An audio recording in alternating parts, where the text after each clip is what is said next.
बिस्मिल्लाहिर्रहमानिर्रहीम, अस्सलामु अलैकुम। प्रोग्राम कैपिटल टुडे के साथ आपका मेज़बान रज़ा सैयद हाजिर खिदमत है। उम्मीद है आपका आज का दिन अच्छा गुजरा होगा। नाजरीन, बजट का ऐलान हो चुका है। जुमे के दिन से यानी कल से उसके ऊपर पार्लियामेंट के ऊपर में बाकायदा बहस भी शुरू हो जाएगी, जिसके बाद मंजूरी के मराहिल होंगे। इस सारे मामले को बहुत ज़्यादा क्रूशल और क्रिटिकल इस वजह से भी समझा जाता है कि जो मनी बिल या फाइनेंस का जो बिल होता है, इसकी मंजूरी किसी भी हुकूमत के लिए एक सांस जाना और दूसरे सांस आने के बराबर समझी जाती है। ऐसी सूरत हाल में मुल्क की जो ओवरऑल पॉलिटिकल सिनेरियो है उसके अंदर भी हम सब देख रहे हैं कि सूरत हाल बहुत ज़्यादा गर्म है। पाकिस्तान पीपल्स पार्टी के सरबराह जनाब आसिफ अली जरदारी गिरफ्तार किए जा चुके हैं। हमजा शहबाज शरीफ साहब की गिरफ्तारी भी अमल में आ चुकी है। शहबाज शरीफ साहब को मुकदमात का सामना है। मियां मोहम्मद नवाज शरीफ जेल में सज़ा भुगत रहे हैं। ऐसी सूरत हाल में पार्लियामेंट के अंदर का जो माहौल है, जब हमने बजट तकरीर देखी तो उसके अगले हिस्से में जब मनी लॉन्ड्रिंग और करप्शन के मौजू पर गुफ्तगू शुरू हुई तकरीर में, तो उसके बाद हमने देखा कि ऐवान ने मछली बाजार का मंजर पेश किया। हुकूमत और हिज़्ब इख्तिलाफ के अरकान अपनी अपनी नशिस्तों से उठ खड़े हुए और उनके दरमियान चीख पुकार और नारेबाजी का ना ख़त्म होने वाला एक सिलसिला शुरू हुआ, जिस दौरान नौजवान वज़ीर मुमलिकत जनाब हम्माद अज़हर ने कमाल महारत से अपनी ज़िंदगी का पहली बजट स्पीच को मुकम्मल किया। इस पूरी स्पीच के दौरान वो बहुत ज़्यादा डिस्ट्रैक्शन होने के बावजूद उनका जो फोकस था वो हट नहीं सका और ये भी कहा गया कि उन्होंने पानी का गिलास तक इस्तेमाल नहीं किया। तो ये यकीनन एक बड़ी अच्छी पाकिस्तान तहरीक इंसाफ के लिए एक डिस्कवरी साबित हुए हैं कि कम से कम एक प्रेशर सिचुएशन में ऐवान के अंदर इन्होंने बजट तकरीर की, जबकि मुशीर ख़जाना इनके बराबर वाली नशिस्त के ऊपर बड़ा जवान थे। आइनी तकाज़ों की वजह से शायद ये मुमकिन नहीं था कि मुशीर ख़जाना ख़ुद ये बजट पेश करे। इस सारी सूरत हाल में उस वक्त ज़्यादा एक ट्विस्ट और टर्न आया कि जब वज़ीर आज़म जनाब इमरान खान साहब ने, जो कायदे ऐवान भी हैं, उन्होंने फ्लोर ऑफ द हाउस के ऊपर तकरीर करने की बजाय टेलीविज़न के ऊपर आवाम से खिताब करने का इरादा किया। जब रात गए वो टेलीविज़न पर नमूदार हुए तो पता ही चला उन्होंने खुल के अपने कैंडिड अंदाज में बहुत सारी गुफ्तगू की, जिसके अंदर उन्होंने इस बात का शिकवा भी किया कि हिज़्ब इख्तिलाफ उनको फ्लोर ऑफ द हाउस के ऊपर बात नहीं करने देती। ये किस किस्म की जमहूरियत है कि जिसके अंदर कायदे हिज़्ब इख्तिलाफ के जो ऐवान में अक्सरियत की बुनियाद पर ही वज़ीर आज़म बनता है, वो ऐवान में तकरीर करने और आवाम से और असेंबली से मुखातिब करने से भी माजूर हो चुका है। ये एक बड़ी गंभीर सूरत हाल है। इस सारी सियासी कशमकश और सियासी गर्मा गर्मी का मुल्क की मईशत के ऊपर किस किस्म की सूरत हाल पेश आ रही है, क्या असर पड़ रहा है, इकॉनमी किस सिमत में जा रही है, मेरा ख्याल है कि अब ये एक ओपन सीक्रेट है। इसके ऊपर आदाद-ओ-शुमार जो जारी किए हुकूमत पाकिस्तान ने, ब्यूरो ऑफ स्टैटिस्टिक्स और स्टेट बैंक ऑफ पाकिस्तान ने, और जो इकनॉमिक सर्वे रिपोर्ट जारी हुई, उन सब में ये बात वाज़े तौर पर नज़र आ रही है कि पाकिस्तान तहरीक इंसाफ की हुकूमत अपने क़याम के 10 माह के दौरान मुल्क की मईशत को संभालने या आगे ले जाने में अपने दावों के बरक्स उस तरह बिल्कुल भी परफॉर्म करती हुई नज़र नहीं आ रही है। अपोजिशन और हुकूमत के दरमियान जो ये रस्सा कशी चल रही है, जो गर्मा गर्मी चल रही है, इसके बुनियादी महर्रिकात क्या हैं और ये सारे मामलात मज़ीद आगे किस सिमत में जाएंगे, इस मौजू के ऊपर आज हम गुफ्तगू करेंगे। हमारे साथ मौजूद हैं सीनियर सहाफ़ी और तज्ज़ियाकार मोहतरम जनाब PJ मीर साहब, मवासलाती राब्ते पर हमारे साथ लाहौर से प्रोग्राम में शामिल हैं। मीर साहब अस्सलाम वालेकुम। वालेकुम सलाम। मीर साहब, पाकिस्तान के अवाम इस वक्त क्या देख रहे हैं, उनकी नज़रें किस जानिब हैं, हुकूमत से उनकी क्या तवक्कुआत हैं और हुकूमत आपको किस हद तक उनकी तवक्कुआत पर पूरी उतरने के लिए तैयार नज़र आती है? देखें, ये 1947 से अवाम देख रही है कि हमारा क्या होगा। जब हमने डिवीज़न किया हिंदुस्तान का और पाकिस्तान क्रिएट किया, तो एम यही था कि एक सोशल वेलफेयर स्टेट होगा, सारे बेहतर होंगे, हिंदू से हमारा छुटकारा हो जाएगा, हम एक इंडिपेंडेंट स्टेट होंगे और बड़े खुशहाल तरीके से रहेंगे। आज 70 साल 72 साल हो गए हैं, हर साल हम यही कहते हैं, हर 5वें साल एक कहते हैं कि हुकूमत नहीं लेके आओ, हर साल कहते हैं भाई बजट में अब हमारे साथ क्या होगा क्या नहीं होगा। ये बजट अपनी जगह पे है, आपने देखना है कि जो बजट्स हैं ये कंसिस्टेंट और पीपल फ्रेंडली क्यों नहीं है। हालांकि कोई बजट दुनिया के अंदर कहीं भी आप चले जाएं, पीपल फ्रेंडली नहीं होता। अगर आप फॉर एग्जांपल यूरोप में या वेस्ट में चले जाए, सिगरेट्स पे बहुत ज़्यादा टैक्स लगा दिया, और आप कह लो कि जो उनकी जो अल्कोहल है उस पर बहुत ज़्यादा टैक्स लगा दिया, डिस्करेज कर रहे हैं कि भाई वो ना करें, लेकिन एक अच्छी चीज़ पे आप कम टैक्स लगाते हैं। नाउ द थिंग इज़ कि पाकिस्तान के अंदर हम कोशिश तो बड़ा करते हैं, एक्सपेरिमेंट्स बड़ा करते हैं, और जिस तरह आपने अपने प्रोलोग में कहा है कि हम जो बिहेवियर अपना देते हैं नेशनल असेंबली में, पर्टिकुलरली जब कोई बजट प्रेजेंट हो रहा हो, that is abysmal, that is pathetic. उस दिन जो मैं वहीं था, असेंबली में था ऊपर, और मैं देख रहा था कि ये क्या खिचड़ी बन रही है, क्या मजाक बन रहा है। और यहाँ मैं आपके प्रोग्राम के तासुस से ज़रूर कहूँगा कि शायद खाकान अब्बासी जो कि फॉर्मर वजीर आजम रहे पाकिस्तान के, और जो पर्सनल अटैक्स इन पे हो रहे थे इमरान और उनकी बहन पे, आई थॉट कि शायद खाकान अब्बासी वॉज आउटस्टैंडिंग, क्योंकि वो रोक रहे थे कि ये ऐसी हरकत ना करो, ये बातें ना करो। क्योंकि आप जो मर्जी एहतजाज करो, इमरान को एज प्राइम मिनिस्टर बिल्कुल तनकीद करो, लेकिन आप हाउस का डेकोरम मेंटेन रखो। आपने पर्सनालिटीज पे आप आ गए हैं, छोटी छोटी बातों पे आप आ गए, भाई इनके हर एक का एक सेगमेंट होता है, प्लेटफॉर्म होता है, वहां आप और मैं हम एक्सपेक्ट करें कि बजट होगा, बजट के अंदर क्या होगा, कई इसमें अच्छी चीजें हैं, कई इसमें अच्छी चीजें नहीं हैं, आप कभी सेटिस्फाई नहीं होते हैं। लेकिन मैं समझता हूं the mode of conduct the other day in the assembly was pathetic, degrading, disgusting, and it was a shameful act for our parliamentary people कि इस तरह बिहेव करें। और भाई एक तो आपका सिस्टम ही बड़ा गलत है। आप सबसे पहले जो बजट को इधर लाके आप अब 21 दिन है आपके पास इस वक्त, जुमे को ये कल दोबारा रिज्यूम होगा, 21 दिन है, इसके बाद के बजट अंडर डिबेट जाएगा, फिर उसके बाद ये सेनेट में चला जाएगा। आप यही चीजें आप पहले क्यों नहीं करते हो? आपके जो कॉर्पोरेट है, बिजनेसेस हैं, आप सबको बिठा के, इकोनॉमिस्ट हैं, आप सबको बिठा के थ्रैश आउट करो, और फिर स्टैंडिंग कमेटी के साथ आगे लेके जाओ, और फिर बजट आप प्रेजेंट करो, which means saving the people's time, which means saving unacceptable and unavoidable debate, जो कि अब आप 20 दिनों में करेंगे। वो ठीक है, ये ठीक नहीं है, हम इसमें नहीं करते, हम वॉकआउट करते हैं। This is going to be the, आप कह लो कि ये नॉर्म होगा इस असेंबली का, which is, I am sorry, it is quite sad really. पीजे मीर साहब, जब आपको वाज़े तौर पर और आवाम को वाज़े तौर पर ये नज़र आ रहा है कि असेंबली का माहौल इस हद तक मुकद्दर हो चुका है कि वज़ीर आज़म ऐलान कर रहे हैं कि उनको फ्लोर ऑफ द हाउस पर बात करने के लिए साजगार माहौल नहीं मिल रहा, तो ऐसे में ये असेंबली और इस असेंबली की जो कंपोजिशन है वो उसकी लाइफ लाइन आपको नज़र आ रही है कि ये 5 साल पूरे कर लेगी असेंबली अगर इसी तर्ज अमल के साथ चलती रही? अगर ये गवर्नमेंट 5 साल पूरे नहीं करेंगे, रजा इस क्लिप को सेव कर लो, अगली कोई गवर्नमेंट 5 साल नहीं अपने पूरे करेगी। यही लोग हैं जो कि नारे लगाते थे लूली लंगड़ी जमहूरियत भी बहुत अच्छी है, हमने जैसे भी हो डिक्टेटरशिप से बहुत अच्छी है, तो करने दो ना फिर। अब क्या प्रॉब्लम हो रही है? यह हुकूमत आई है, क्या जो पुरानी हुकूमतें हैं, क्या उन्होंने लोगों के पेट भर दिए, उनको रोटी कपड़े मकान दे दिए, उनको आपने फैसिलिटीज वो दे दी जो कि आप कह रहे थे प्रोमिस करते थे? क्या लैंड रिफॉर्म्स आपने बहुत ज्यादा कर दिए, जो एम्प्लॉयमेंट्स आ गई? ओ भाई ये भी आप ही के हैं। आप एक मिलजुल के आगे करो, इस हुकूमत को रजा ये तकड़ा बनाएंगे तो आगे जाके ये जो अपोजिशन है, गवर्नमेंट इन वेटिंग, इनको भी एक तकड़ा एक प्लेटफॉर्म मिलेगा। अगर आप इनको एक वीक करके जाओगे एंड देन यू एक्सपेक्ट कि you can come and solve all the problems, well it's not going to happen.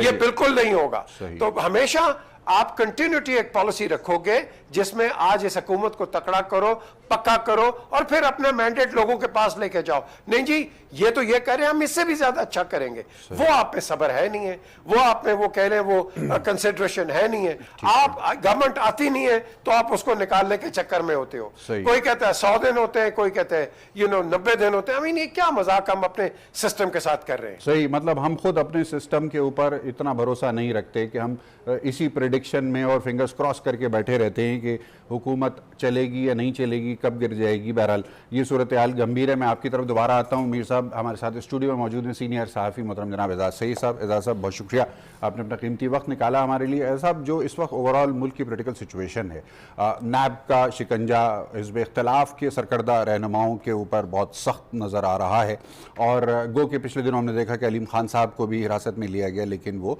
तकरीबन 100 दिन हिरासत में रहने के बाद ज़मानत के ऊपर बाहर आ चुके हैं। आपको क्या लग रहा है, आने वाले दिनों में एहतसाब का शिकंजा सिर्फ हिज़्ब इख्तिलाफ तक ही महदूद रहेगा या हुकूमती शख्सियात को भी आप एहतसाब का मज़ा चखते हुए देख रहे हैं?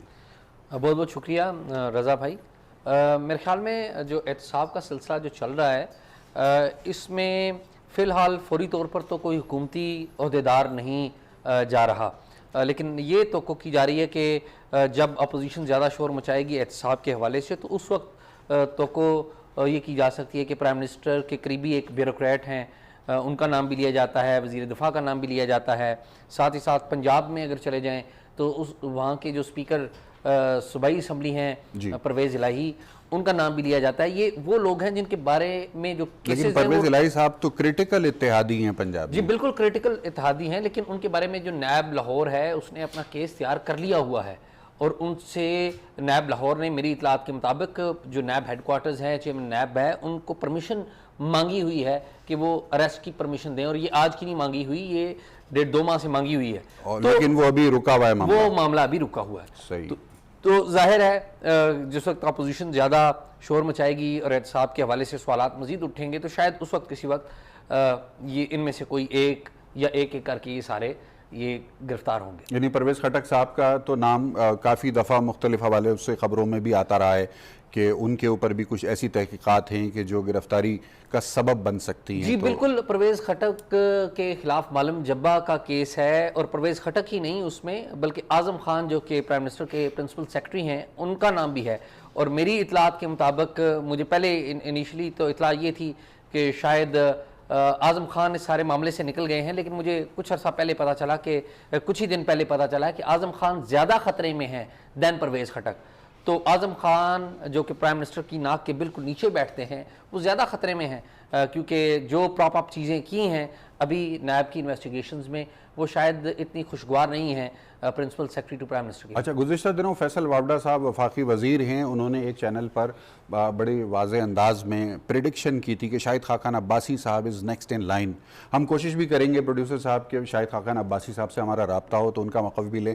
उस हवाले से आप क्या कहते हैं फैसल वावडा साहब की उस प्रेडिक्शन के हवाले? फैसल वावडा साहब की प्रेडिक्शन नहीं है। फैसल वावडा साहब जिन जगहों पर वो राब्ते में हैं उधर की मालूमात हैं मेरे ख्याल में। अच्छा।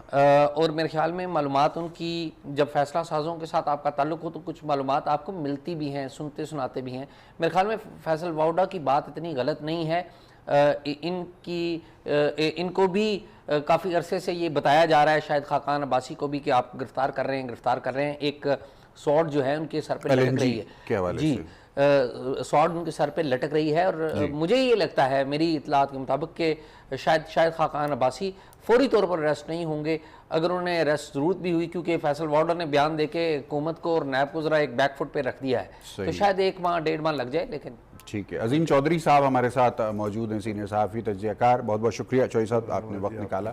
अजीम चौधरी साहब, बजट अनाउंस हो चुका है, अभी इसके ऊपर बहस कल से होना शुरू हो जाएगी। पार्लियामान का जो मिजाज है, जो नज़र आया परसों, उसके पेश नज़र तो कुछ ज़्यादा अच्छी तवक्कुआत नहीं रखी जा सकती कि किसी अच्छे माहौल में वहाँ पर बहस होगी। तो क्या पार्लियामेंट या पार्लिमानी जमहूरियत पाकिस्तान में कुछ ख़तरे में नज़र नहीं आ रही आपको इस कंडक्ट की वजह से जो अब उसका होता जा रहा है? कतन कोई ख़तरा नहीं है। अच्छा। कतन कोई ख़तरा नहीं है। और दूसरा ये है कि पाकिस्तान की तारीख़ में जब कभी भी मैंने रिपोर्टर के तौर पर, तज्ज़िया निगार के तौर पर, एक पॉलिटिकल पर्सन के तौर पर ये देखा कि कौमी असम्बली में बजट पेश हुआ, कभी ऐसा नहीं हुआ कि उस पर हंगामा ना हुआ हो। लेकिन जो बजट की तकारीर होती हैं उसके लिए 2 दिन का वक्फा दिया जाता है। ठीक है, वो वक्फा दे दिया गया हुआ है। अब कल से जी रिज्यूम होगा कौमी असम्बली का इजलास। वो लोग जिन्होंने कौमी असम्बली में बजट की कभी रिपोर्टिंग नहीं की, वो उस मिजाज को समझ भी नहीं सकते कि वहाँ क्या हुआ करता है। बजट इजलास के दौरान कोरम को पॉइंट आउट नहीं किया जाता। अच्छा, ये रवायत है कौमी असम्बली की कि बजट के दौरान कोरम को कभी पॉइंट आउट नहीं किया जाएगा दोनों तरफ से, ठीक है। और अगर किया जाएगा तो ये वायलेशन होगी उस अंडरस्टैंडिंग की जो उनके दरमियान तय पाती है। दूसरा ये कि जिस वक्त लीडर ऑफ द अपोजिशन तकरीर करेंगे जी, तो उनको कोई डिस्टर्ब नहीं करेगा और वो ही तकरीर का आगाज करेंगे और बहस का आगाज उनकी तकरीर से होगा। ठीक है। कंक्लूड करेंगे पाकिस्तान के वजीर खजाना हमाद अजहर ने बजट पेश किया, यकीनन इस पर हफीज शेख साहब भी बात करेंगे, हमाद की आखिरी तकरीर होगी। और फिर एक और चीज होती है जिसको कहते हैं कट मोशंस। जी, जब कट मोशंस आते हैं, कटौती की तहरीकें, जो जी। कटौती की तहरीकें होती हैं वो अपोजिशन दिया करती है। अगर कटौती की तहरीक कोई मंजूर हो जाए तो हुकूमत गिर जाया करती है, फिर नए इंतखाबात लाजिम हो जाते हैं। और अगर कटौती की कोई तहरीक मंजूर ना हो सके तो फिर मामला आगे चलता है और फिर एक स्टेज आती है कि उस पर भी वक्त तय किया गया होता है कि इतने घंटे आप इस पर गुफ्तगू करेंगे, इतने घंटे की जनरल गुफ्तगू होगी। और फिर एक चीज आती है जिसको कहते हैं गिलोटीन। जी, उस गिलोटीन पर फिर शुरू कर देता है स्पीकर उसकी अप्रूवल करवाना, एक के बाद दूसरा, दूसरे के बाद तीसरा, तीसरे के बाद चौथा, और अल्टीमेटली फाइनेंस बिल जो है वो अप्रूव हो जाता है। सही। ये रवायात हैं। सेनेट में वो पेश अगर नहीं हुआ परसों तो कल पेश हो जाएगा, और सेनेट की अपनी रिकमेंडेशंस होती हैं जो उस पर शामिल कर ली जाती हैं जो हुकूमत मुनासिब समझती है, एक कंसेंसस के साथ।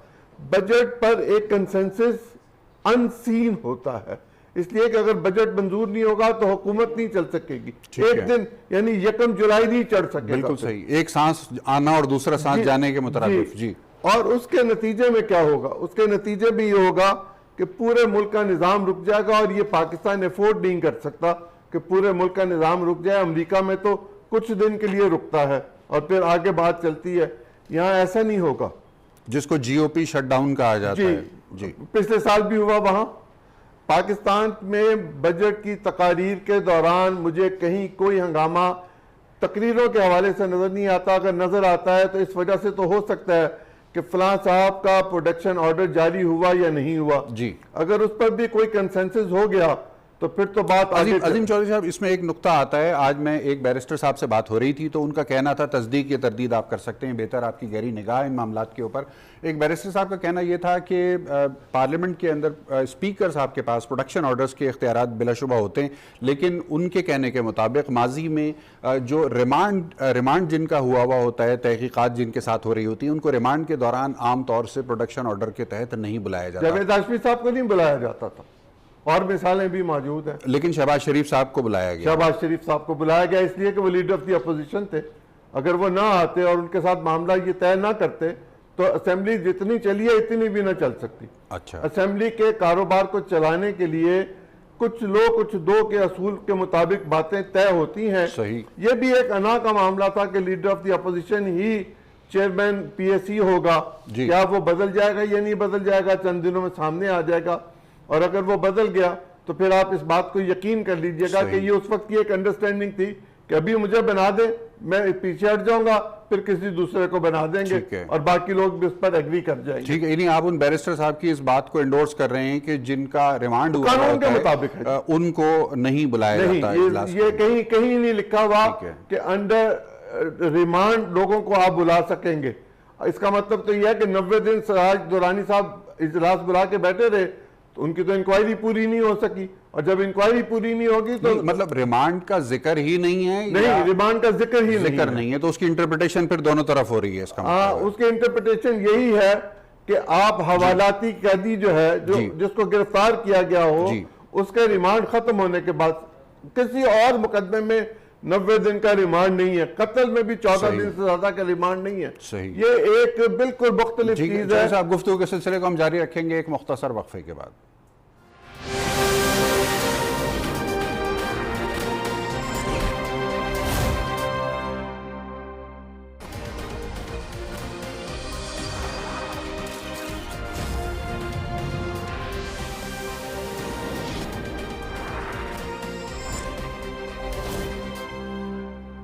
वक्फे के बाद खुश आमदीद नाजरीन। हमारे पास इस वक्त एक ब्रेकिंग न्यूज़ है। एजाज सैयद साहब हमारे साथ मौजूद हैं। आगाह कीजिएगा हमारे नाजरीन को जरदारी साहब की तबीयत के हवाले से क्या इत्तला है? रज़ा, मैं अभी आपके प्रोग्राम में बैठे ही हुआ था तो मेरा प्रॉपअप किया टेलीफोन, नैब के कुछ दोस्तों ने इतला दी है कि साबिक़ सदर आसिफ अली जरदारी की आज शाम अब से थोड़ी देर पहले तबीयत बड़ी नासाज हुई है, गालबन उन्हें दिल की तकलीफ़ हुई है, तो उन्हें रावलपिंडी में एक हॉस्पिटल में मुंतकिल कर दिया गया है। मुझे बताया गया कि रावलपिंडी इंस्टीट्यूट ऑफ कार्डियोलॉजी में उन्हें मुंतकिल किया है। तो उनकी तबीयत ज़ाहिर नासाज है और शायद जनरल अज़हर कियानी जो मारूफ कार्डियोलॉजिस्ट भी हैं उनको भी तलब किया गया है, उनको भी दरख्वास्त की गई है कि वो आएँ और आसिफ जरदारी का चेकअप करें।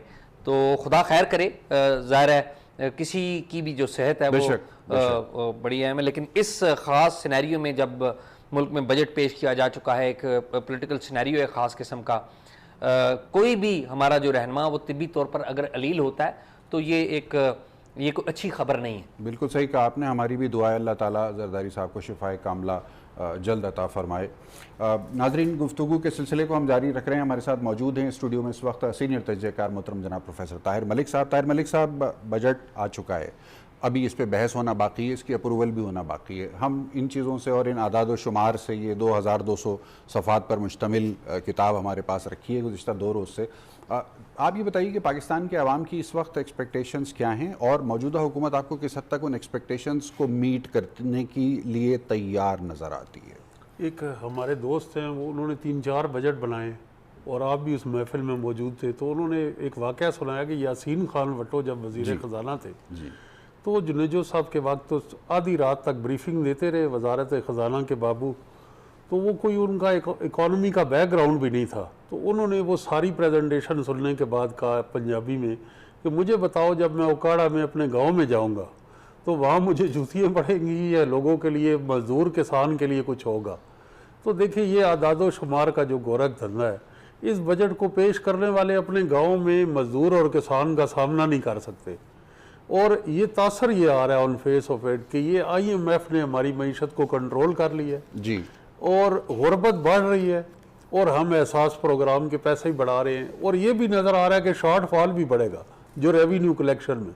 अगर शॉर्ट फॉल बढ़ेगा तो फिर कौन से सेक्टर हैं जो इस शॉर्ट फॉल की कमी को पूरा करने के लिए, हमारा पब्लिक सेक्टर डेवलपमेंट फंड है जी, हमारा सोशल सिक्योरिटी नेट है, उस पर नज़ला गिरेगा और फिर हर साल जो इस डॉक्टर हफीज़ पाशा की रिसर्च के मुताबिक 8 लाख लोग पिछले साल से लेके अब तक बेरोज़गार हुए, तो 10 से 15 लाख लोग और बेरोज़गार होंगे।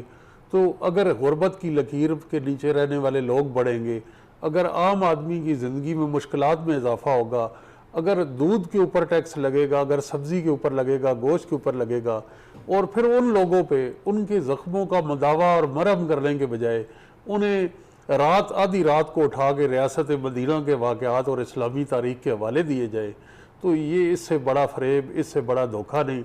ये तीसरी दुनिया का अलमी है कि गरीब को कहा जाए तुमने गरीब रहना है, तुम्हारी तकदीर में ऐसा है और हम 300 कनाल के बंगले में रहेंगे और अल्लाह तुम्हें बड़ा अच्छा, अल्लाह तुमसे ज़्यादा प्यार करता है।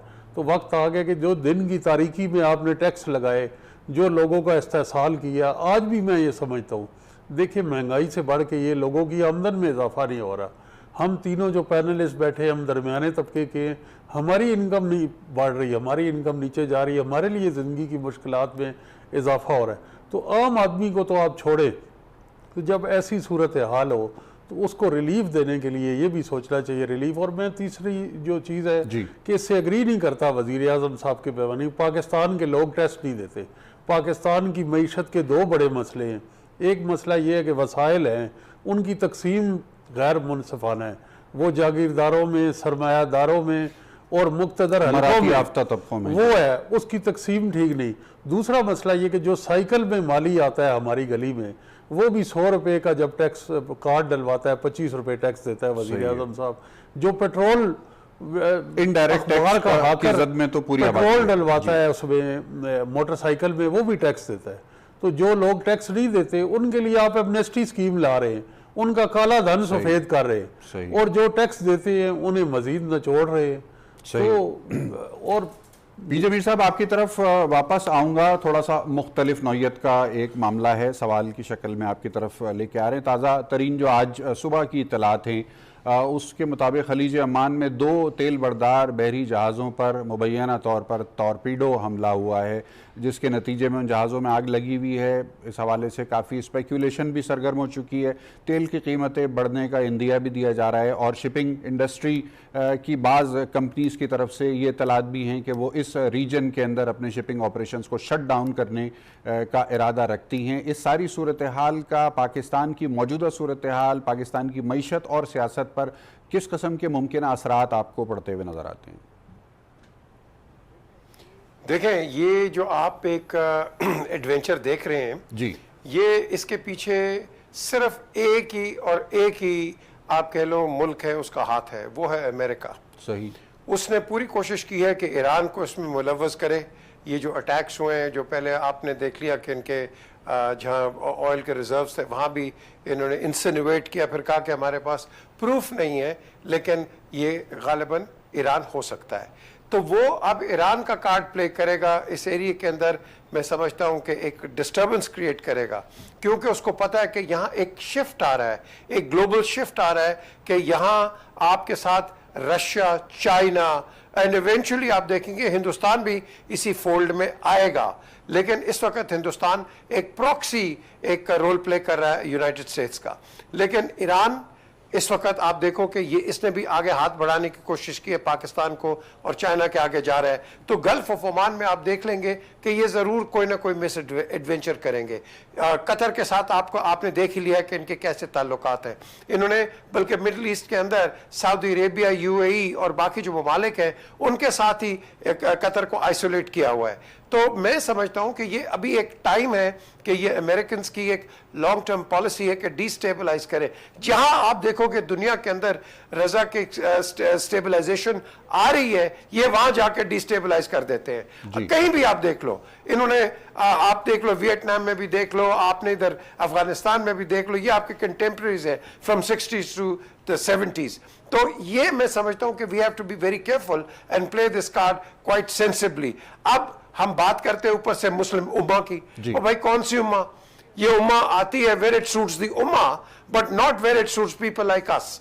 तो हमें भी एक आई थिंक एक ऐसा स्टैंड लेना चाहिए। लेकिन जब कहते हैं लेना चाहिए, आपके अंदर फिर आप शोर मचाते हैं, जी हम आईएमएफ में चले गए, आईएमएफ ने हमारे साथ ये कर दिया। मीर साहब, हम स्टैंड कैसे ले सकते हैं जब हम माली इमदाद लेने पर मजबूर होते हैं उन ममालिक से जिनका अपना अपना कोई साइड्स हैं, स्टेक होल्डर हैं जो सारे मामले के? तो हम कैसे इंडिपेंडेंटली कैसे आ सकते हैं इसमें? नहीं कर सकते। आप देखो, जॉन केरी जब इधर आया था गवर्नर हाउस लाहौर के अंदर, उसने कहा था वो तुम लोग तो हमसे पैसे भी मांगते हो, हमें गालियां भी देते हो, गो get lost. The question is here, आज आपको आईएमएफ पैसे दे रहा है, आप कह रहे ओ जी हमें ये जकड़ दिया। आपको नेशनल बैंक या कोई भी लोकल बैंक भी पैसे देगा ना, वो भी यही करेगा। बैंकों का काम ये है, वो देखते हैं कि आपकी फिजिबिलिटी क्या है, क्या आप डिलीवर कर सकेंगे, इसलिए आप पे वो कंडीशंस डालते हैं। आप डोनाल्ड ट्रंप नहीं है कि जिसने कम से कम 75 बैंकों के पैसे देने थे और डूब रहा था और 75 बैंक खड़े हो गए और डोनाल्ड को ऊपर लेके आ गए। ये एक रेयरिटी होती है, बैंकर्स को भी पता होता है, आईएमएफ को भी पता है कि आप लोग करते क्या है उनके पैसे का, तो वो तो आपके पे कंडीशंस लगाएंगे।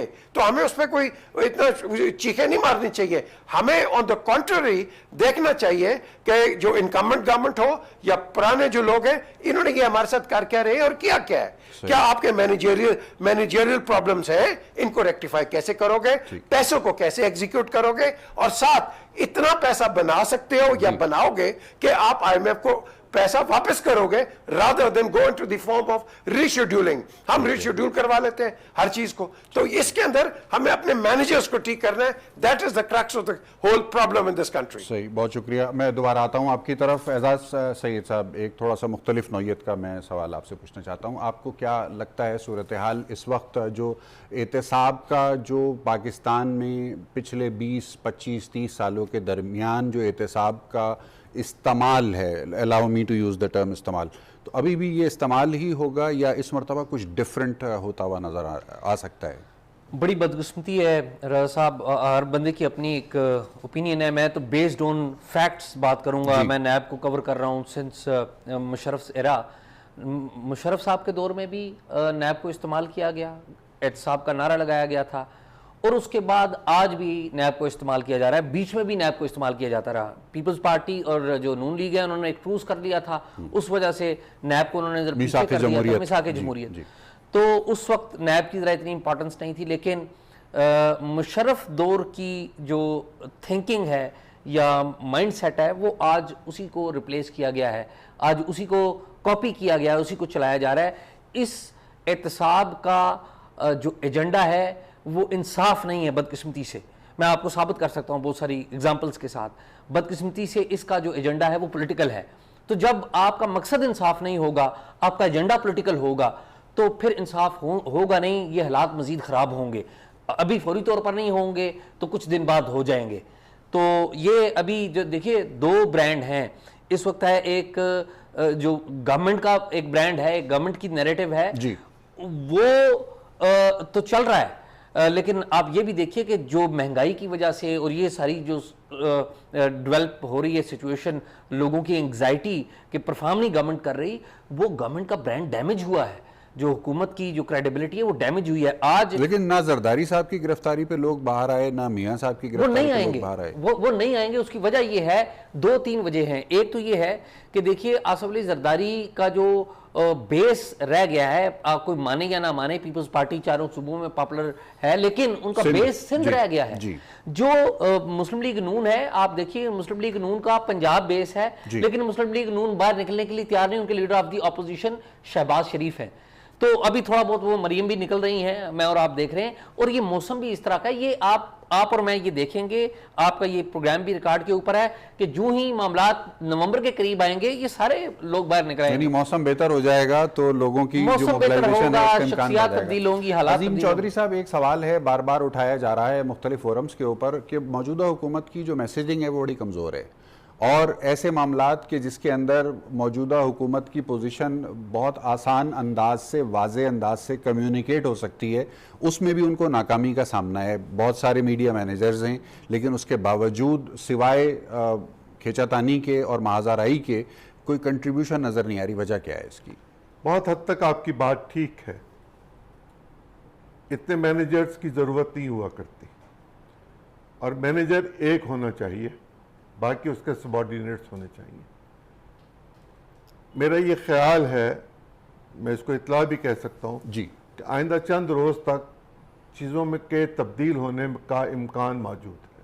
अच्छा, मीडिया मैनेजर्स के हवाले से शायद कुछ शख्सियात मज़ीद तब्दीली होनी है, कुछ शख्सियात पस मंज़र में चली जाएंगी और कुछ पस मंज़र से आगे आ जाएंगी। तो अगर आप नाम ले सकें तो कोई ब्रेकिंग न्यूज़ बना देंगे प्रोड्यूसर साहब उसकी? ये मेरा काम नहीं है। अच्छा, ये रिपोर्टर का काम है। ठीक है, एजाज रिपोर्टिंग करता है, हाँ। इसका काम है, ये काम करेगा, मैं तो टिप दे सकता हूँ। एजाज साहब जिस तरह से मुस्कुरा रहे हैं तो उससे मुझे लगता है कि वो इंडोर्स कर रहे हैं, इसके पास है, इंडोर्स कर रहे हैं, खबर तो इसके पास। जब मैं रिपोर्टर था तब मैं स्टोरी ब्रेक करता था, अब चूंकि मैं रिपोर्टर नहीं हूँ, तज्जिया निगार हूँ, इसलिए जब ये स्टोरी ब्रेक करेगा तो मैं तज्जिया। क्योंकि आज भी मोहतरमा फिरदौस आशिक आवान साहिबा का स्टेटमेंट जो मैं देख रहा था, उसके अंदर अल्फाज का चुनाव देख के मुझे लगा कि शायद वो भी प्रेशर ज़्यादा महसूस कर रही हैं इस वक्त। मैं नहीं जानता कि वो कैसा महसूस करती हैं, मैं ये जानता हूँ कि कुछ ना कुछ तब्दीली जो है उसका इम्कान मौजूद है। मैं इम्कान का लफ्ज़ इस्तेमाल कर रहा हूँ, मैं चूँकि अच्छा, MDPTV की तब्दीली, फिर उनको चेयरमैन लगाने की खबर, उसके बाद फिर ये इत्तला कि जी गालिबन फवाद चौधरी साहब की रिजर्वेशंस की वजह से उनकी तकर्री चेयरमैन के तौर पे नहीं हो सकी। मैं PTV का हिस्सा नहीं हूँ, मैं PTV में मुलाजमत नहीं करता। सही, जिस तरह आपके प्रोग्राम में आया हूँ उनके प्रोग्राम में भी जाता हूँ, ना आपकी पॉलिसी में मुदाखलत करता हूँ, ना उनकी पॉलिसी में कर सकता हूँ। बहुत अच्छे, यानी खूबसूरत और पॉलिटिकल जवाब, पॉलिटिकली करेक्ट किस्म के जवाब आप इस वक्त दे रहे हैं। नाज़रीन, गुफ्तगू के सिलसिले को हम जारी रखेंगे एक मुख्तसर वक्फे के बाद।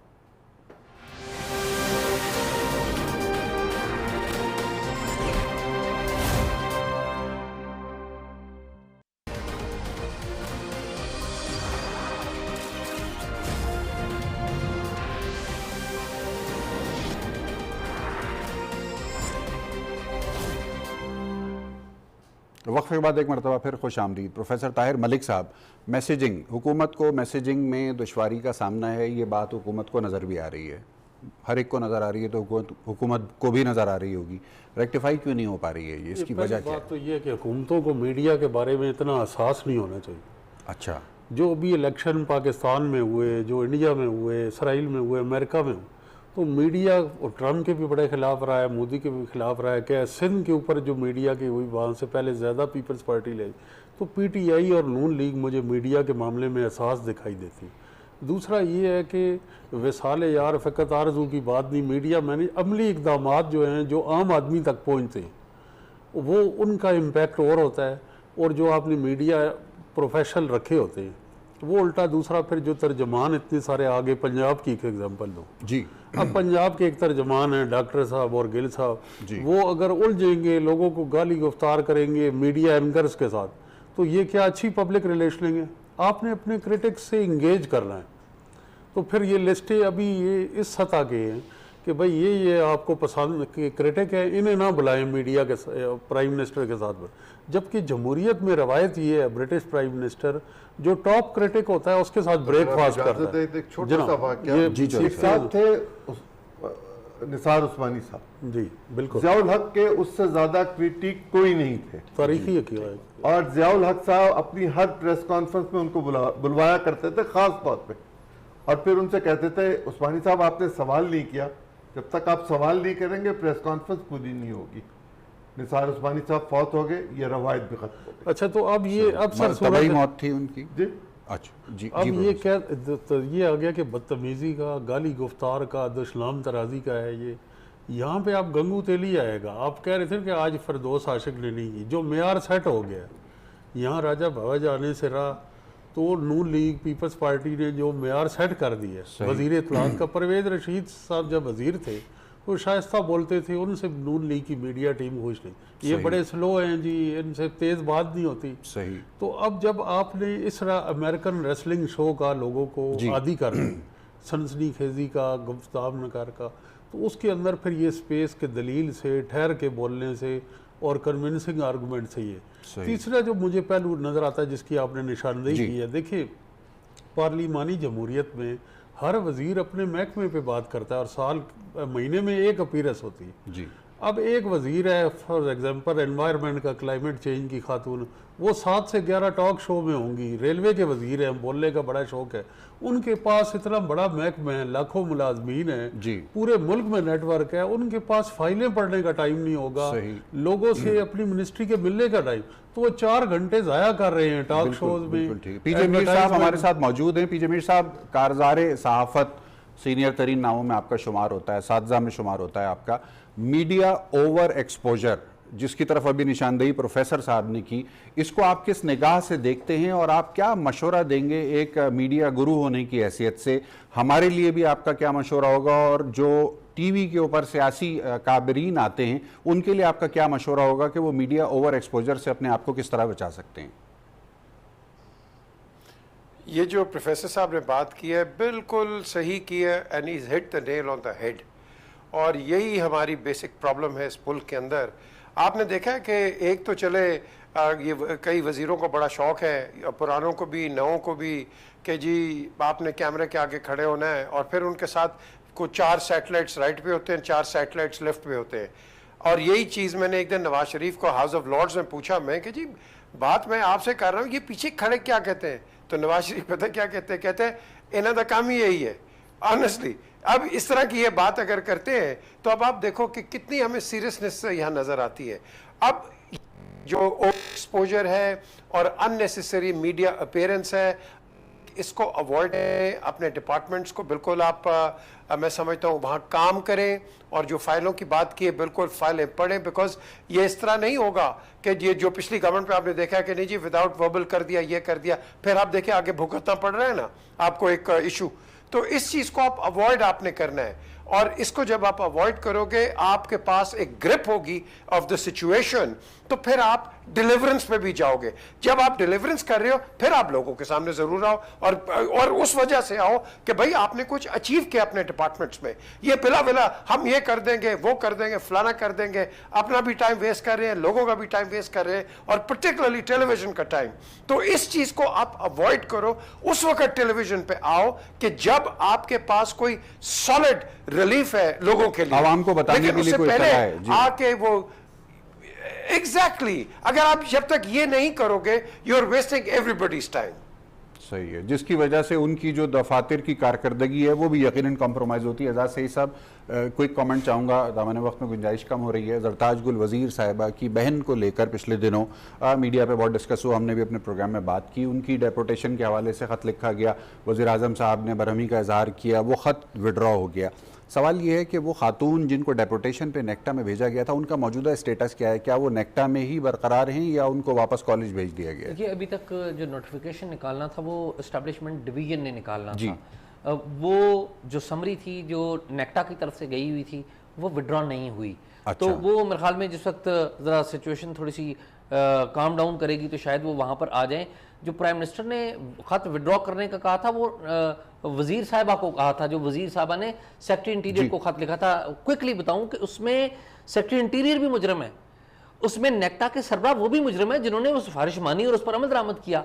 उनके खिलाफ कोई कार्रवाई ना आपने ना देखी ना मैंने सुनी। जी, तो यानी वो खत अभी सिर्फ वापस हुआ है लेकिन स्टेटस को बरकरार है अभी। वो जिस वक्त पॉलिटिकली सिचुएशन होगी, यानी अवाम भूल जाएंगे तो उसके बाद उसके ऊपर अमल दरामद हो जाएगा। अच्छा जनाब, ठीक है, देखते हैं, फिंगर्स क्रॉस्ड हैं। मीडिया मेरा ख्याल है इसको वॉच कर रहा है और करता रहेगा। लेकिन आपने जिक्र कर दिया, आपने उनकी नौकरी खराब कर दी है अपने प्रोग्राम में। अच्छा, नहीं, हमारा काम बहरहाल आवाम को आगाह करना है हकीकत हाल से, और उसमें किसी के लिए सूटेबल होगी बात और हो सकता है किसी के लिए ना भी सूटेबल हो। ये काम तो जारी रहेगा। अजीम चौधरी साहब, इख्तितामी मराहिल हैं। अब मीडिया ओवर एक्सपोजर के ऊपर प्रोफेसर साहब ने बड़ा अच्छा नुक्ता उठाया, मीर साहब ने उसको बड़े अच्छे अंदाज में एक्सप्लेन किया। आप भी कम नहीं हैं, सियासत, सहाफ़त और सियासत दोनों के जो कारज़ार हैं उसके, मैं दोनों का शागिर्द हूं। जी, उसके आप सयाही करते रहे हैं उसकी, तो क्या मशवरा देंगे आप तमाम, इसमें मैं तमाम टीवी पे आने वाले लोगों की बात कर रहा हूँ, सिर्फ हुकूमत की बात नहीं करूँगा, तमाम जो पॉलिटिकल लोग टीवी पे आते हैं उनके लिए क्या मशवरा है? देखिए, टीवी की स्क्रीन पर एक लाइफ होती है, शेल्फ लाइफ होती है। आप जब चाहें उसको तबाह बर्बाद कर सकते हैं, और आप अगर उसको महफूज करना चाहें तो फिर टीवी पर कम आना चाहिए। रोज़ एक ही कपड़ों में 3-3, 4-4 टीवी पे नहीं जाना चाहिए। अपना पसंदीदा तरीन लोगों में चले जाते हैं। और हुकूमत के लिए मेरा ये मशवरा है, और संजीदगी के साथ ये मशवरा है, तजर्बे की बुनियाद पर ये मशवरा है कि इन्हें प्रेजेंटर्स नहीं चाहिए, इन्हें मीडिया मैनेजर्स चाहिए। इनके पास प्रेजेंटर्स की तादाद बहुत बड़ी है और मीडिया मैनेजर्स की तादाद बहुत ही छोटी है, और जो हैं वो नातजर्बाकार हैं। उन्हें कारोबारी हुकूमत के मामलात और उनके बारे में गुफ्तगू करने का फ़न ही नहीं आता।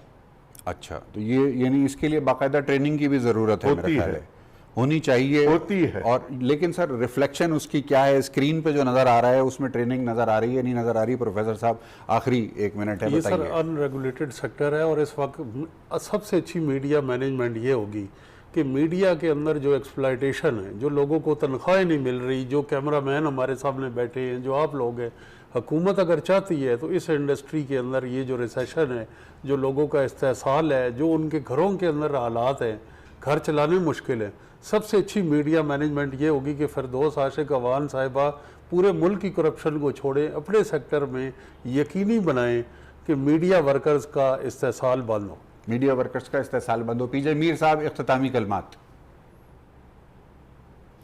देखें, ये इस वक्त मैं समझता हूँ कि ये एक बड़ा इम्पोर्टेंट जो एक पॉइंट है कि ये जो कई लोग हैं, मिनिस्टर्स हो गए या कि आप इनको इम्पोर्टेंट जो मर्जी कह लो, ये जाते हैं 3-4 चैनल्स के अंदर, और ये ABC जो नीचे होता है वहाँ नहीं समझते। ये बड़ी गलत एक्सरसाइज है, इनको हर चैनल पे जाना चाहिए। I don't care what channel it is, and they should go and speak to the people. ये बैठ जाते हैं 4-5 चैनल्स के ऊपर, जिस तरह इनकी दुकान लगी हुई है, यू नो, कोई कॉफ़ी शॉप बनी हुई है, वहाँ जाके बैठ जाते हैं। They should be talking to all the media. और जब मैं समझता हूँ कि हमारे इंफॉर्मेशन मिनिस्टर को चाहिए कि जब प्राइम मिनिस्टर्स की जो प्रेस कॉन्फ्रेंसेज हैं या मीट है, हर मीडिया को बुलाओ। आप ये सेग्रीगेट मत करो कि ये बड़ा इंपॉर्टेंट चैनल है। No channel is important, all channels are equally important. और जब आप इस तरह करोगे, आपकी आवाज पूरी दुनिया में, पूरे पाकिस्तान में जाएगी। बिल्कुल, बहुत शुक्रिया पीजे मीर साहब, बहुत शुक्रिया। इंशाल्लाह वक्त में गुंजाइश खत्म होने के बाइस गुफ्तगू के सिलसिले को यहीं पर हमें मुकम्मल करना होगा। अजीम चौधरी साहब के एक फिक्रे के साथ ही मेरी तरफ से खुदा हाफिज होगा। जनाब, एंकर और जर्नलिस्ट में बहुत फर्क होता है। जी पाकिस्तान के लिए